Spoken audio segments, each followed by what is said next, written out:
Where are you watching us from? I'm here, with us, in this space that seems so quiet, but for some it could be the worst storm imaginable. Why do I say that? Because this is a story about silences that hide genius, and about voices that need to be heard. Pay close attention because what I'm about to tell you will make you question everything you thought you knew about prejudice and humanity. And if this story grabs you, if it makes you feel what these characters felt, promise me you'll subscribe. Promise you won't miss the next story. Because stories like this need to be told. The Grand Plaza Hotel in Amsterdam was a place of luxury, encounters, and celebrations. Its suites, overlooking the canals, were the stage for human drama. The story we are going to tell today, however, is not about luxury and celebration, but about a moment of humanity amid silence. Ethan, a millionaire in the technology industry, was in a luxury suite. His life was a race against time, a game of chess, where he was the king. The only sound he heard was the sound of his own ambition, but in that suite, the sound of his ambition was drowned out by the sound of his own heart, beating in despair. His life was not perfect. His son, who had a rare disease that prevented him from speaking, was in a hospital bed. His son, who was his greatest treasure, was silent. And Ethan, who was a man accustomed to solving problems with money and technology, could not solve his son's problem. He had taken his son to the best doctors, the best therapists, but nothing worked. His son's illness was a mystery, and Ethan, with all his wealth, felt powerless. His wife, Sarah, tried to cheer up their son. She was a woman with a big heart and tried everything to make her son feel loved. But her son's gaze, a look of resignation, weighed heavily on Sarah's soul. In that suite, Lena, a 20-year-old maid, was cleaning the room. She was autistic, with a condition known as Asperger's syndrome. She didn't like eye contact. She didn't like loud noises. She didn't like being touched. The world to her was a very high, very confusing place, and her life to her was a daily battle. Lena was an exemplary housekeeper. She was fast, efficient, attentive, but she had difficulty communicating. She, who had difficulty understanding the emotions of others, could not understand Ethan's pain, but she felt it. She felt his pain, and she felt that her own silence, which had once been a barrier, could be a bridge to connection. Ethan's family, who at first hadn't noticed Lena, began to notice her. The way she cleaned the room, the way she moved, the way she spoke, everything about her was different. But her difference wasn't a problem. It was her strength. The day was almost over. Ethan, who was in a business conversation, stopped talking. He looked at his son. His son, who had been silent, was looking at the maid. He was looking at Lena, and a look of sadness, a look of resignation settled on his face. Then the unexpected happened. The phone in the suite rang. It was a call in Dutch. The call was for Ethan, but he didn't speak Dutch. The maid, who was standing in a corner, approached the table. She looked at the phone, and she, who barely spoke, said, "Can I answer it?" Ethan, who was in shock, looked at the maid, at her serious face, at her eyes that didn't make eye contact. He shook his head. "I don't speak Dutch." Lena, without hesitation, looked at Ethan, and she said in a clear but monotone voice, "Language isn't about speaking, it's about feeling, it's about communicating." And she, without hesitation, picked up the phone, and she began to speak in perfect Dutch. She spoke with a fluency, with a clarity, that Ethan had never heard before. She talked about business. She talked about technology. She talked about life. Ethan, who was watching the scene, froze. He, who had seen the maid in his suite for years, had never seen her talk like that. He, who had the power to solve any problem, couldn't solve the maid's problem, but the autistic maid, with her humanity, solved it. And his life, at that moment, changed forever. He looked at the maid, at her silence, at her talent, and he felt small, and the maid's silence, which had once been a barrier, became a bridge to hope. Lena's story is the story of a person who lives in a world she doesn't understand. Since she was a child, she has been fascinated by everything related to logic, mathematics, and languages. She spent hours and hours in her room, with the music turned down low, studying. Studying for her was her way of expressing herself, her way of connecting with the world. Her mother, Anna, a woman who worked as a cleaner at a school, knew that she was different.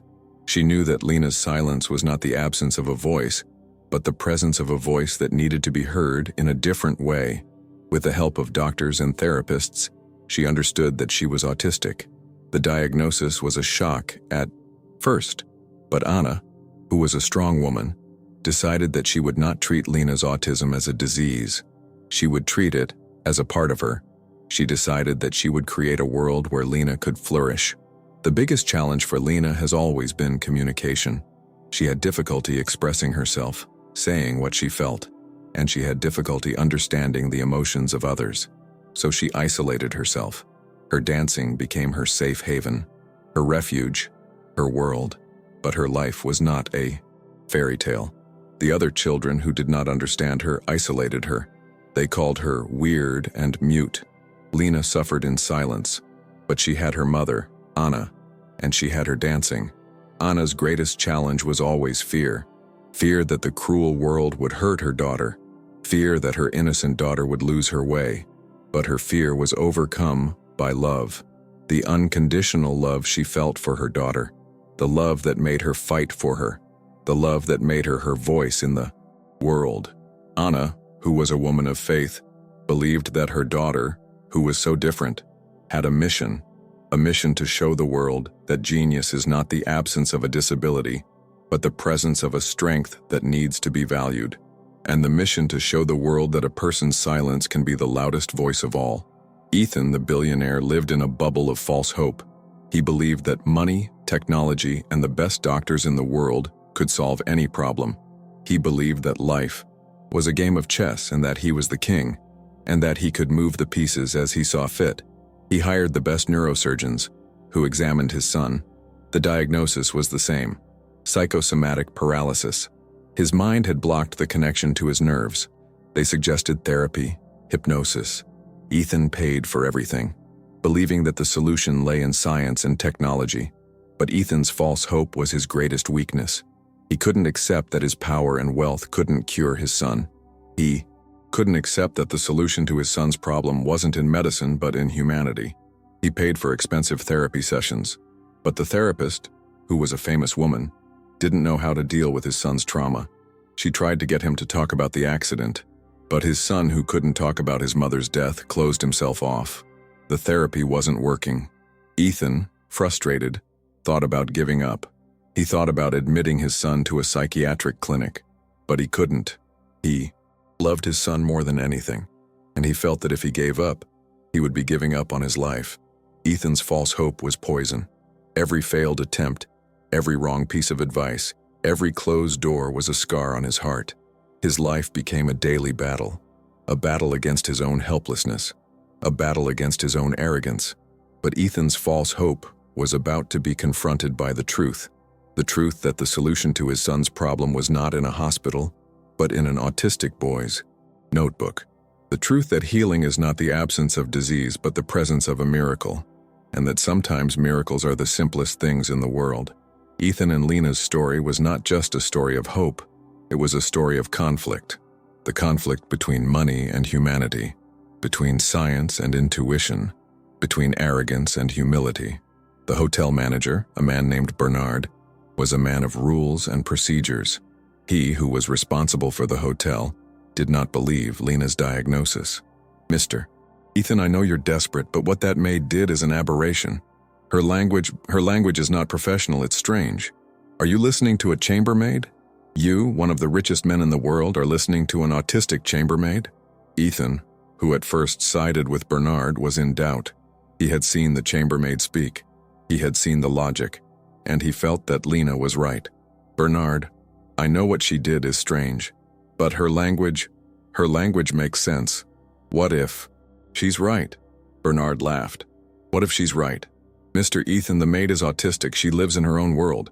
She has no idea what she's talking about. Are you listening to a maid? You, one of the richest men in the world, are listening to an autistic maid?" Bernard's arrogance was the human conflict. He, a professional, couldn't accept that an autistic maid could be smarter than him. He, an expert, couldn't accept that the solution to Ethan's son's problem wasn't in his manual, but in a maid. And the conflict intensified when Lena's mother, Anna, entered the scene. She, a humble cleaning lady, confronted Bernard. "Mr. Bernard, My daughter is not a freak, she is a genius, and she sees the world in a way you will never see. You should have the humility to listen to what she has to say." Bernard, who didn't know what to say, felt humiliated. He, the hotel manager, was being confronted by a cleaning lady. The human conflict was the dilemma between science and faith, between prejudice and wisdom, between ignorance and truth. And Anna, with her strong voice, had forced Bernard to choose the truth, to choose humanity. The hotel, which was a place of hope and despair, became a place of conflict. Bernard, the manager, was furious. He was about to fire Anna and expel Lena from the hotel, but Ethan, the millionaire, intervened. Ethan, who had seen Lena's genius, decided he would give the maid a chance. He called Anna. He said he wanted Lena to work with him. "Anna, I know what I'm asking you is strange, but I believe your daughter can help my son. I want her to work with me. I'll pay whatever it takes." Anna, who was in shock, didn't know what to say. She looked at Lena, at her tongue, and she, who was a woman of faith, believed that this was her chance. The chance to show the world that her daughter, who was so different, had a purpose. Lena worked silently on a project. With Ethan's help, she created an exercise program that wasn't about strength, but about rhythm. And with Ethan's help, she created a choreography that wasn't about walking, but about feeling. And with Ethan's help, she created a dance that was about life. Lena's project was the silent turning point, the project that science couldn't solve, the genius of an autistic maid solved. And the most important turning point of all was not in Ethan's son's health, but in Ethan's mind. Ethan, while working with Lena, began to understand what autism was. He understood that autism was not a disease, but a different way of being. He understood that autism was not a limitation, but a strength. He understood that Lena didn't need to be cured. She needed to be accepted. The silent revolution had happened. Prejudice and ignorance were about to give way to empathy and acceptance. Lena's world, which had been so small and lonely, was about to expand in an impressive way. And Ethan's world, which had been so big and noisy, was about to learn, to listen. The first time Ethan's son did the new exercises, he felt something different. He felt a slight vibration in his feet. He felt a slight contraction in his muscles. He felt hope.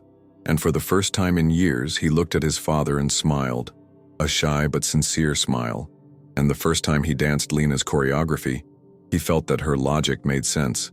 He felt that his body, which had once been a prison, was becoming a bridge to freedom. He felt that he could walk again. And Ethan's son's small victory was much more than a smile. It was the victory of having his hope restored. It was the victory of having his voice, his authentic voice, recognized. And it was the victory of showing everyone at the hotel that he was much more than a victim. He was a survivor. Bernard, the manager who had initially judged Lena, became one of her biggest supporters. He apologized to her. He thanked her. And he looked at her, not with pity, but with admiration. Lena's life, which had once been lonely, became full of purpose. She helped people. She taught people. She became a leader, a silent leader. And her voice, which had once been silenced, became the voice of hope. Ethan's life, which had once been filled with despair, became filled with hope. He, who had once been a man of money and technology, became a man of humanity and heart. He became Lena's best friend, and he became the father his son needed. Ethan and Lena's story teaches us that hope is not an emotion, but a choice. It is the choice to believe in the impossible. It is the choice to hear what is not said. It is the choice to see what is not shown. It is the choice to respect difference. It is the choice to love. Ethan, the billionaire, became one of the greatest advocates for neurodiversity. He used Lena's story to change the culture of his company. He used Lena's story to show everyone that autism is not a disease, but a strength. He used Lena's story to show everyone that true strength does not lie in being like others, but in having the courage to be who you are. And Lena, seeing Ethan's transformation, felt loved. For the first time in her life, she felt that she was not only accepted, but valued. She felt part of something. She felt human. Lena's reflection was not just about the world, it was about herself. She wondered how many times she had judged a person by their appearance, by their behavior, How many times she had ignored someone's silence, thinking it was empty.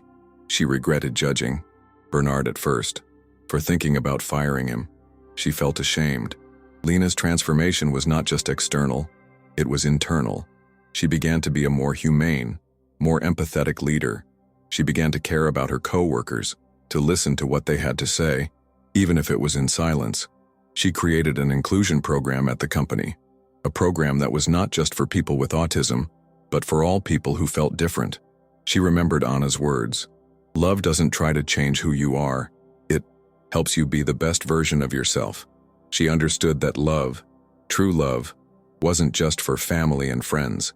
It was for everyone, for the janitor, for the manager, for the customer, for the world. And Igor, seeing Maximilian's transformation, felt loved. For the first time in his life, he felt that he was not only accepted but valued. He felt part of something. He felt human. Life at the hotel changed. The place that had once been a place of despair became a place of hope. People became more open. They felt comfortable being who they were. Lena, who had previously gone unnoticed, was now the center of attention. She helped people. She taught people. She was the pillar of the hotel. But most importantly, she felt happy. But Lena's life did not become a fairy tale. Her autism was still there. She still had sensory crises. She still needed her dancing to calm down. She still had difficulty making eye contact. But she was no longer alone. She had a friend, Ethan. She had a team that supported her.